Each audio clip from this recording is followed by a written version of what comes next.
De vlaggencentrale Makke joert een gearworking bekend met het reclamebureau Zeeman uit Den Helder. Maar andere partijen binnen nog parteren gaande. Het Dokkumerbedrijf draaide in 2016 een minier. De concurrentie in de merk is moordend en gearworking is nodig om te overleven. Vroeger waren er veel minder spelers, om dat maar als eerste te noemen. Nu zijn er veel meer spelers op die markt. Aan de andere kant is het ook wel weer een uitdaging, want je kan ook veel meer producten kunnen we nu aanbieden.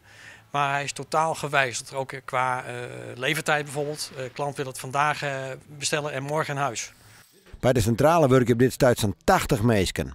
Hoe daar een dakkomst eruit zocht, is nog moeilijk te zeggen. Werkgarantie geven wij nooit, dat doet geen enkel bedrijf meer tegenwoordig.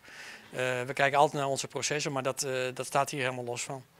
Hoeveel vertrouwen heb je in de toekomst? Ik moet als ondernemer daar natuurlijk heel veel vertrouwen in hebben. Dat heb ik ook, omdat we ontzettend veel initiatieven doen met een heel enthousiast team in Dokkum. En we hebben heel zeer gemotiveerde mensen, dus daar heb ik zeer veel vertrouwen in. Ja. Hoe de gearworking met Zeeman binnen alle partijen heel tevreden. Wij zijn heel erg gespecialiseerd en lokaal heel erg gespecialiseerd. En als wij willen uitbreiden, dan is Dokkum Vlaggencentrale voor ons daar een hele goede optie voor. Nou, Zeeman biedt producten aan die wij hier niet in Dokkum maken. Dus we kunnen nu echt alles aanbieden aan de klant. De huisstijl, als een huisstijl wijzigt bij een bedrijf, kunnen wij dus nu echt alles aanbieden. Van de belettering op een auto tot en met de vlag.